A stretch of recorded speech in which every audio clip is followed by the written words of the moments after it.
there was an in-depth piece, like a behind-the-scenes piece, talking about how they've been in a full meltdown about this girl for a couple of years now, and how they had her tweet out like a little, "Yay, Snow White, can't wait, so excited, I love to play her."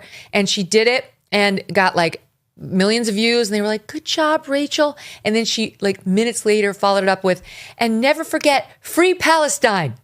This is just like a few months after 10/7. It was like, it hadn't even been a year. And they were like, my God, what? They flew an executive, one of the producers, out to go visit personally with Rachel Zegler to say, "Could you please take that down? Because we understand you can have your political views, but those aren't really helpful while you're trying to build an audience for a movie. Maybe you could save them for like your diary and your friends, but like maybe not, maybe just take the tweet down." And she wouldn't.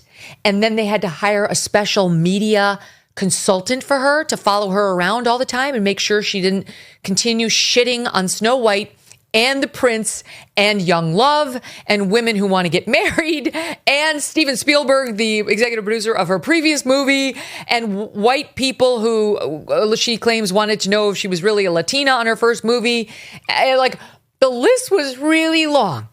And then the son of that producer who got on the plane to go over and say, "Would you please, for the love of God, take this down?" And she wouldn't, was all on Instagram yesterday admitting it all. The Variety report being like, "Of course, what would you do when you have this narcissistic nightmare trying to ruin a film that you've put hundreds of millions of dollars into, that's employing all these working class people?" She refused to keep her fat mouth shut.